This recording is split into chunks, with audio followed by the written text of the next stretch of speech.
Welcome back, listener. Thanks for pressing play today. In today's episode of Nerd Nostalgia, you're going to find the trio, the tripod, the Triforce, bringing you another episode where we talk about a show called The Wheel of Time from Amazon. If you already haven't watched it, make sure you go ahead and watch it. But before you do, head on over to Apple Podcasts, drop that 5-star, tell your friends, family, and coworkers about us. Help us grow this audience. All right, y'all know the drill. Before we get started, here's a quick clip for you to enjoy. I'm Miho Nishizumi, and this is Nerd Nostalgia Podcast. And thanks for stopping by, Panzer Vor. Oh, and fuck you, Brian, with an I.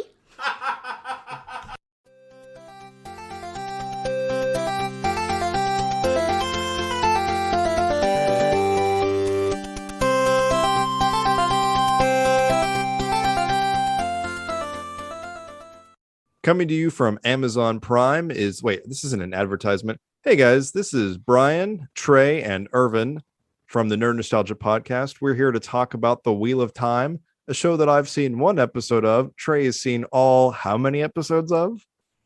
8. And we're going to talk about what we think about the show, talk about our experience with the books that were the basis of the show, and just generally what we like about getting back into the fantasy genre. It's coming to you from Amazon Prime. That's the advertisement part. And Trey, lead us off, since it sounds like you've seen the whole kit and caboodle. Rosamund Pike. Looks good. I And like she's her. so spoiler warning. Spoiler. We're going to spoilers. spoil in this mofo. Spoilers. That game was for the people. Both of y'all are caught up, seen the whole thing. Is that Correct. First season. That's Okay. everything that's available, everything that's made at this point in time. Yes. have any of y'all read the books? I've listened to the audiobooks. Okay, like all of them. I am on like book 10. Trey, can you start just by talking a little bit about how many books are there, how long they've been coming out for, and just what the overall, like, without spoiling the whole thing, like what the story is about? It's 14 books, and so there's no fucking way to spoil the whole thing. Mhm. The books were written by Robert Sanderson? Jordan. Or No, Reynolds? Robert Jordan Shit. wrote Most of them. most of them, and then they were finished because he passed away before he could finish them, and then they were finished by Brandon Sanderson. Okay, that's what I thought. And so the first book, which is The Eye of the World, which is the title of, I think, the last episode, so episode 8 is called The Eye of the World, and that's the climax for this season. Was written in published in 1990, I believe, and then they were published every couple of years going forward until Just like George R. Martin, right? Nope. yeah, totally on Except decades. except for on a pace, some kind of pace, right? Bless that man. So yeah, I mean it's great sword and sorcery, but it's pretty deep. It's pretty in depth. It's got more of a Tolkien feel versus a Martin feel, or I mean it's so there's a 100%. lot of descriptors, a lot of stuff like that. But it is very, very convoluted and deep, and there's a lot of development in the world and in the characters and even in the powers and just kind of the way that world works. And it evolves over the course of 14 books. And so, like I said, it's impossible to kind of spoil it, really. So sword and sorcery, you've got the one power, which is their magic. And then then this really isn't spoiling much for the whole entire series or even for the first season, but the Aes Sedai, which are like the women who are trained. Women witches. Jedi. Women Jedi. Yeah, that's good. Wait, are they like the Bene Gesserit from? That's exactly Yes. what I was thinking too. Yes. Okay. Yes, they are. But Almost more identical powerful. to that, actually. Yeah, they're more powerful. Well, no.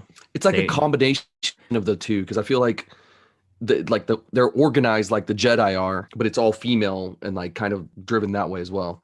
And it kind of reminds me of in The Witcher. What is the tower called that they're all trained at? Magic dudes. Yeah, the magic, but the magic dudes and dudettes that are there, Lady and dudes is, the I think they the prefer late to yeah go the by. lady dudes that control all of the, or I say control all the kingdoms that they put their people in.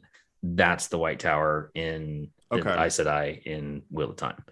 They push and pull the tides of humanity, and then the main thing is that there is a prophecy for the dragon reborn, and the dragon can either break or make the world. And so it's been 3,000 years since the last dragon broke the world, and they're looking for the new dragon reborn.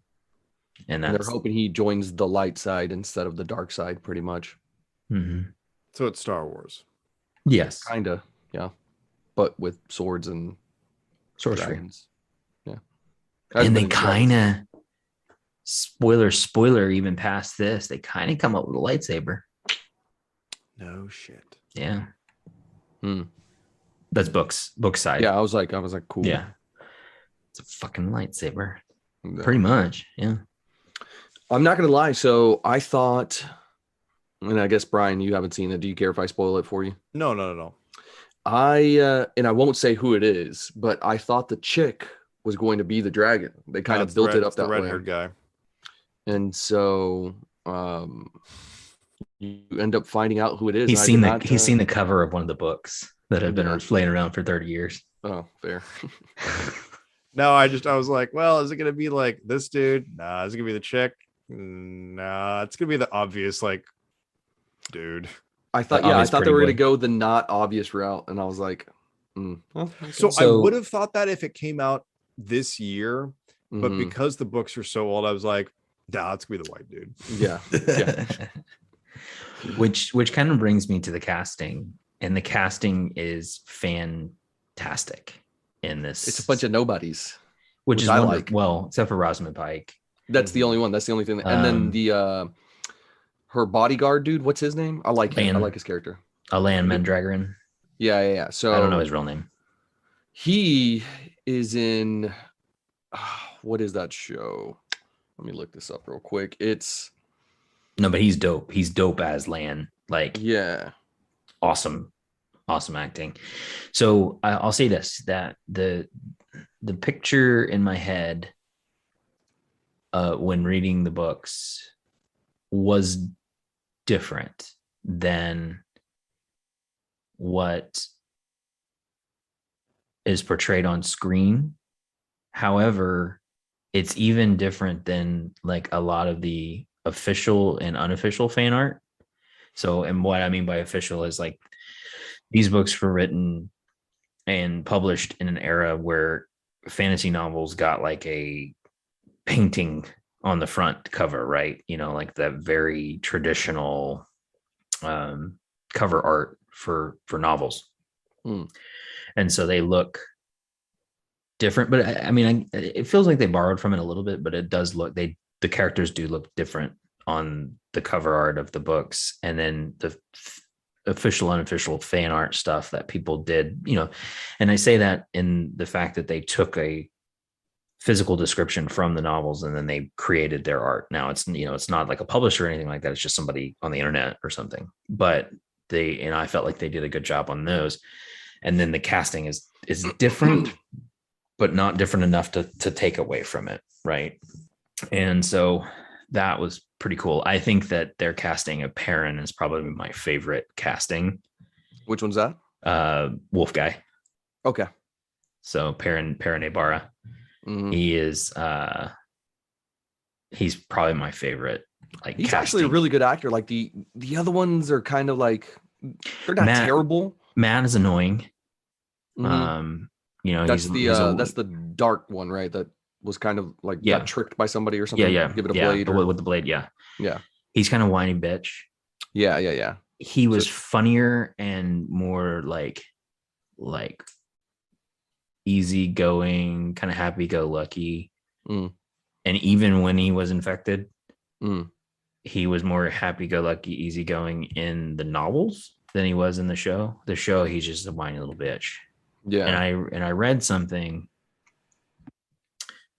from either producers or the director or whatever it was, because they made some changes. There's definitely some changes from the novel to the series, and the main one being that Perrin wasn't married. So his wife, and that's a huge plot point in the first season. So Perrin Dude, was not married. That was big, man. Yeah. And so Perrin was not married. And so all the stuff that happens around that didn't happen in the books. And then you didn't really know that much about Matt Cawthon at all at the beginning.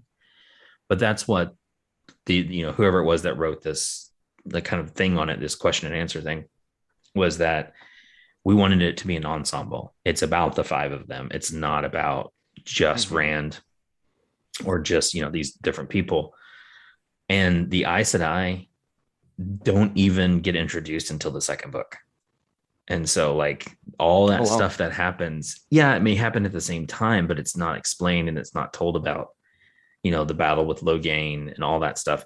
None of that happens until the second book. And so they're like, we had to make changes, one, to get it going, to get the story going, but also to jumpstart this cast. So that way we had them all the way throughout, so we could follow all the storylines at the same time, which I like. That's what happens when you have complete source material before you start fucking filming a show. And then, and then the other thing was that you really don't know that much about Perrin. You don't know that much about Matt. So they had to invent some stuff to make them viable characters or ensemble characters. Like, you know a bunch about Nynaeve, you know a bunch about Egwene, definitely about Rand, because he's the main character in a lot of it's set from his perspective, but you don't really know that much about Moiraine. Like, you never really find out that much about Moiraine until way later. And really? So, okay. I do like that. I hope that's the route that they're going with, that it's, he's the chosen one or whatever, but then they give more time to the other characters, because they're really interesting characters. Like Wolfman, for example, like you said, what a backstory, what an origin story, right? Like, right. And obviously some of these folks are going to go to the dark side, right? That's going to, I feel, I could be wrong. Maybe I am. So I will say this, that, and I'm not going to spoil too much because that's not fun.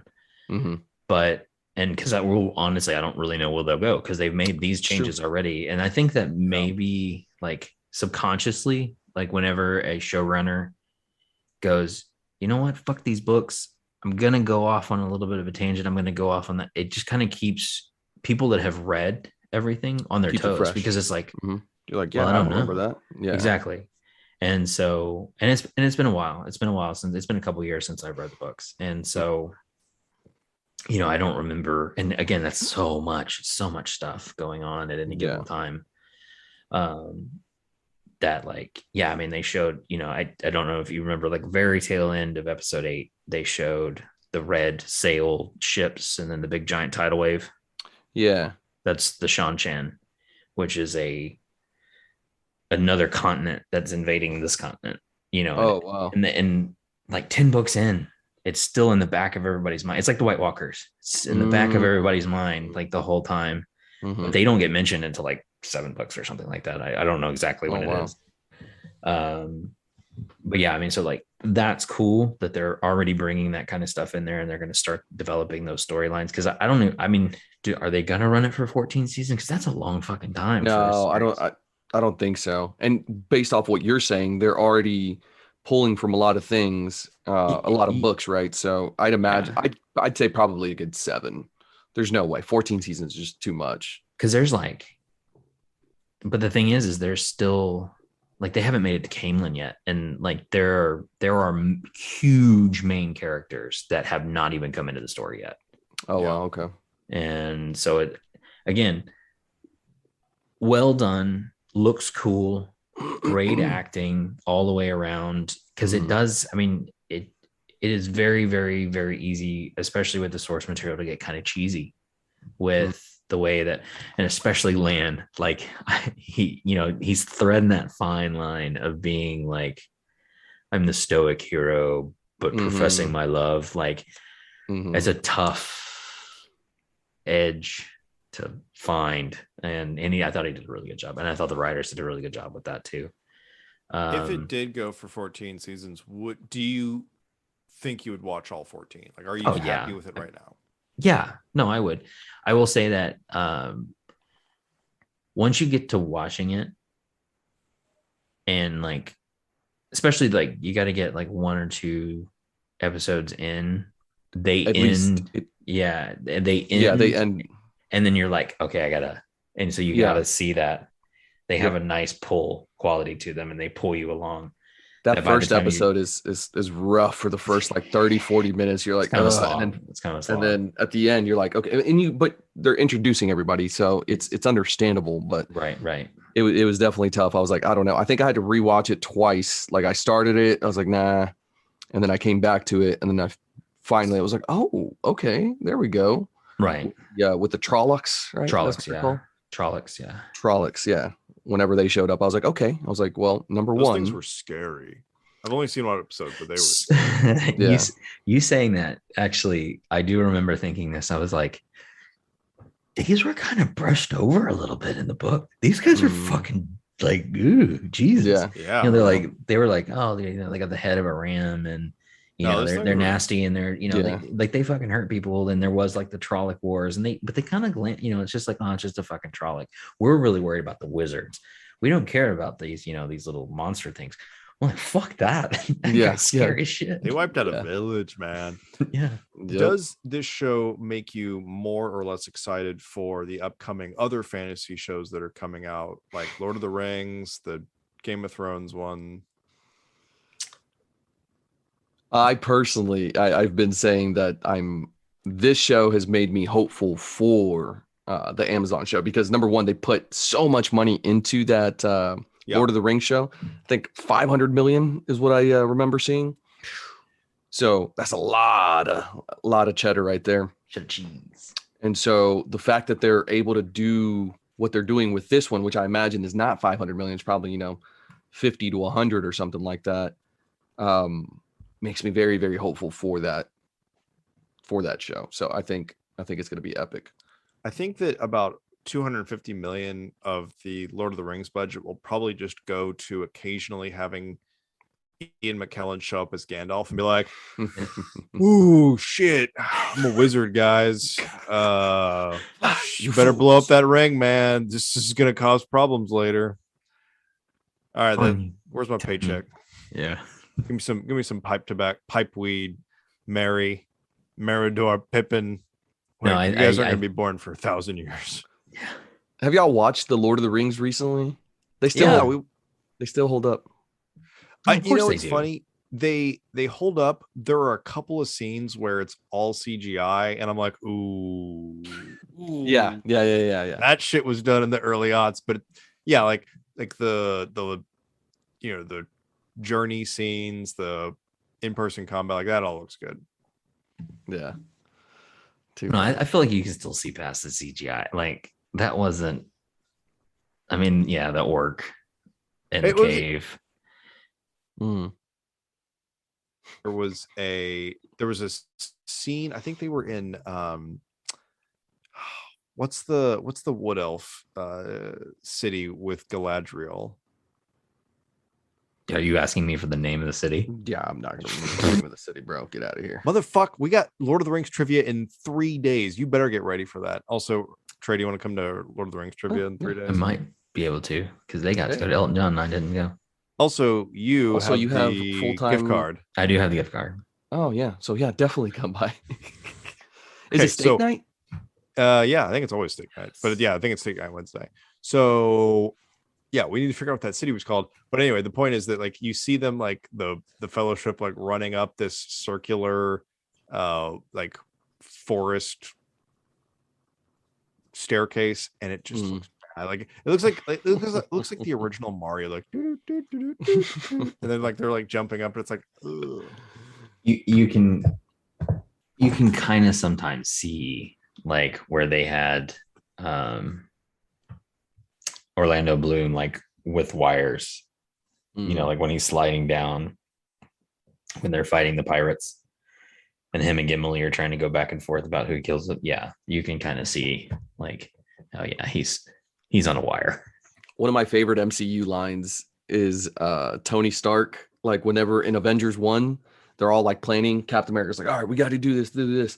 He's like, Tony, keep Hawkeye up, whatever. He's like, come on, Legolas, or something like that. And he grabs him and shoots him up. I thought it was hilarious. I remember laughing at that. I was like, hey, you combined two of my nerd things. Oh, look at you. Yeah. Robert Downey Jr. is a hero. Yeah. Yeah, no, I think it does. I think it bodes well for stuff coming forward. They didn't overdo it with CGI. They did a pretty good job, and it's calm. The way that the power is kind of the one power is kind of shown and everything is it's different than what I thought. But I'm not mad at it. It's just different than what I thought. I mean, it's kind of interesting, and I think they set it up well in the way that they're kind of explaining that, like Nynaeve and Egwene and people that are going to be coming, like Rand and stuff, when they are far more powerful than anybody you've seen up until this point. Or they become far more powerful than anybody that you've seen up until this point. And we haven't seen any of the flashbacks of like the old dragon, Luce Theron Telamon, which is still my favorite name, like fantasy name. What is it again? Luce Theron Telamon. That's his full name. How dare you? How dare you not like Torian? I mean, I do, but I read these books after coming up with that name, and fair. Whenever I was listening to the audiobook and they just kind of like drop it in there, and they like, it's the narrator's kind of got the deeper voice because he's talking as like a bad guy or whatever, and he's like, Luce Theron Telamon, and I was like, that's fucking dope. You're like, ooh, goosebumps. Yeah. That's awesome. But yeah, so there's a lot of people that we haven't met yet that are coming. And I think that showing Moraine and the people using the one power up until this point, showing it is kind of like the tendrils of like power, is a good move, because things are going to get real fucking big, better, over time. So I think that's kind of cool. What would you rate the show overall, you think? Out of Ewoks, scale, obviously. Or Termalox? Trollocs. We can't be switching it up on the fans, guys. We gotta stick to Ewoks. I mean, for the way it pulled, I think 8. I think 8 out of 9 Ewoks. Yeah, that's high praise. It is. It's like a 9 in regular stars, like maybe 8 Ewoks in a Trolloc or something. Like it's like 7 or 8, but still like it's up there. It's up there for me because I really went into it like, oh fuck, I gotta watch this now, kind of way, and I'm like, because I just know. Same. I just know how long it is. I know how much is going on. I know, like, it's a commitment. You didn't want to commit, and I didn't, and especially because it's not over yet. Like, I mean, it's just the first season, and so luckily, I say luckily, I waited until the first season was over, so I watched the first season pretty much in like a couple of days, and so I was able to binge it pretty well. But I didn't. Let's say this: I didn't have a problem binging it, because it pulled me along so well that I stayed up way too late watching it a couple of times, and like, nice. And I was cool with it. Yeah. So I think that kind of adds to the rating, that the story did move along at a pretty good clip, and it was fun. We haven't had anything with the depth and the scope of pretty much Game of Thrones. Yeah, here recently. Witcher. I mean, Witcher. But it's smaller still scale, fantasy and stuff, but it's a little different. It's different. It's different. Yeah, it's not fully like, it is fantasy, but it's I don't know, it's different, right? So yeah, I'll give you that. It's it's kind of gory, but it's not. I mean, it's sort of like I wouldn't feel bad watching. Probably maybe a little bit feel bad watching it in front of the kids. Mm-hmm. Like I wouldn't go out of my way. Like if I had it on. Yeah, it's actually pretty bloody. Yeah, it's gory, but the language is okay. Are there boobies in it? There's boobies in it, right? Like a teensy bit in the one bath scene, in like the bathhouse or the steam room scene. There was like Yeah. that was about it though. And then Yeah. there was some man butt like in Yeah. like the first or second episode. We did not get to see what's her name's titties. Mm-mm. Super disappointed by that. Whose did you not see? Rosamund, Mm-hmm. Lady Moraine. She doesn't do it for you, Brian? She does for me. Nah, Yeah. she was a Bond girl back when, but yeah, you know. Yeah. Actually, in Gone Girl, Oh, she looked good in Gone Girl, and you she's just such like a good actress, dude. she's just so full of crazy. But I like. Yeah. Yes. Yeah. And she was competing with what's her name? Emily Ratajkowski. yeah. Oh, Jesus. Yeah. Let's not talk about that anymore. Mm, But yeah, no, she did a great job. Great job. And so yeah, spoiler, the lesbian stuff. that caught me off guard. Is that in the books? Yes. So apparently it is.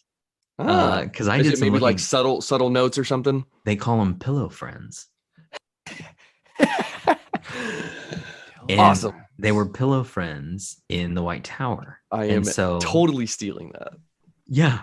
But you could use it. You can use it not just for lesbians. Like I'm going to start referring to like girlfriends and wives and stuff. Be like, oh, that's just my pillow friend. That's my pillow friend. Can we be pillow friends, guys? Yeah, only if we play tummy sticks. So yeah, apparently that's a like that's how he states it in the books is pillow friends. Hmm. Oh, like we're friends who pillow fight each other, and then like we make It's you just fight so the innocent pillow. and kind of and it only says it like one time under the radar, and it was talking about her and Sanche, and I was like, so yeah, they're Cool. friends. They like, yeah, cool. They like pillows together. Or well, yeah, I mean they're close and they like are confidants or whatever, you know, because they are like they're working together, but it never goes into any depth about like what happens when they're alone. It just talks about their conversations and it mentions pillow friend. Part of me wishes we had listeners so that way like one of them would write it and be like, Trey, did you miss the whole like sex scene that was in the second book? I mean, and it's like dude, it's like a 4-chapter long like orgy that they were involved in. No, because I did some research on this. I did like because I was like, wait a minute. Trey sees one lesbian scene, he's like, I gotta look into this some more. yeah, I gotta go back and read these books. Out of curiosity, when you were Googling pillow friends, what popped up? Yeah, let's do that now. I did. Basically, Moraine and Swan Sanche, and just hit enter on Google, and it popped up like the first article was, let's talk about that scene, and then they showed the source material. You know, they showed the source of the pillow friends, blah blah blah. And I was like, oh, well, I mean, it doesn't take away anything, but it just populated for me, and it's literally pictures of pillows of the word friends on it, like the TV show. Oh my god. I want to get like a series of pillow friends. Can I get pillow friends with y'all's faces on them? Yes. Ooh. Best friends forever, pillow friends. Thank you for the laughter, for all the fun we've shared. Thanks for always caring and knowing what to say. Oh, if you got me that, guys, you got Christmas gifts for me for the rest of my life. Let's go back. Friends are never far apart, maybe in distance, but never in heart. Oh, that's really dumb. I did get a pillow for Christmas. I showed y'all, right? It was the Chris Hemsworth one, and he's like, what? No, in like a general suit. Yeah. Y'all chit chat real quick. I'll go grab it from downstairs and show y'all. All right. Oh yeah, I found that article. Yeah. Pillow friends. Oh wait, no, I think you did show Miss the.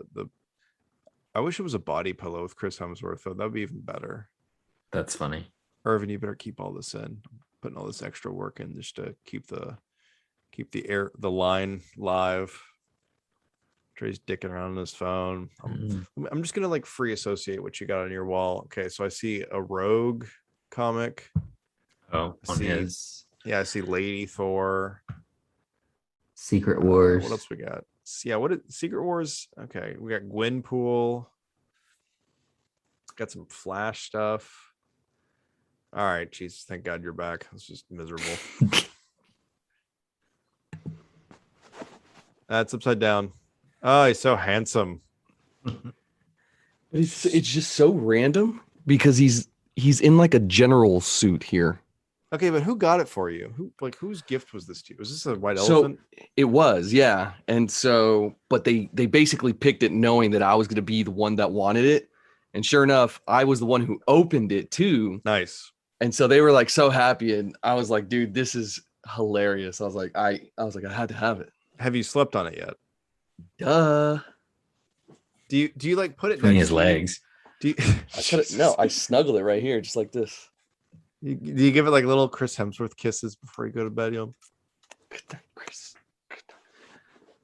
He is ridiculously good looking, dude. His wife funny. is actually It's not fair that he's funny too. That's bullshit. and like nice, like he's a good human being, as it turns out too. Fuck that There guy. was a story. There We was gotta a find some story- dirt on him. Yeah, right. Maybe Was he's a got an extra toe. He'd still be perfect. There was a story I remember reading where he was shooting a Thor scene, and Natalie Portman, it was like a kiss scene, and Natalie Portman, I guess, had already finished and had flown away or something like that. And so the directors were like, hey, this is gonna kind of sound bad, but like, You want to kiss? what girl you want to kiss? Like, here's a selection. He's like, well, my wife's, shooting like right up the street or something. He's like, can we just get her? And so that's how good of a dude he is. He literally wanted to kiss his own wife versus some random young actress or whatever that would have made their entire lives, right? Like they'd be able to go and be like, I kissed Chris Hemsworth. He's not that good of a good dude because his wife is like a smoke show. His wife is stupid hot. That's like saying like, oh yeah, you really gave up a lot by kissing this like Brazilian supermodel. Like, oh come on, he knew what he was doing. Yeah, she's a I don't stunner. know if I don't know if I know what his wife looks like. Just imagine a Brazilian smoke show. Do you remember the Fast and the Furious movies? She is the Brazilian police officer that is with Dom for a little bit. Okay, I know who she is. Yeah, she's good.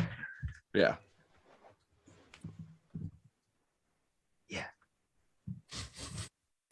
That's all. All right, guys. That's all the time we have for tonight. Thanks for tuning in to Nerd Nostalgia to talk about Wheel of Time. As always, we will try to introduce Irvin's body pillow of Chris Hemsworth into the chat. Correct. I don't know. How do we do outros? Please like and subscribe. Share us your comments. Please let Irvin know if you have any other body pillows he might like to have. And what else are we missing, guys? Insert tagline. Insert tagline. Oh, and stay please, nerdy, my friends. that's bullshit.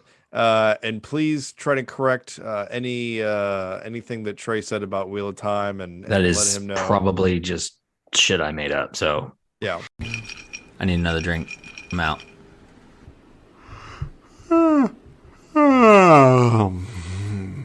Well, you heard Trey's drink clank and Brian's yawn, so you know it's time for us to head on out. Thanks again for joining us. We'll catch you on the next episode. And remember, stay nerdy, my friends.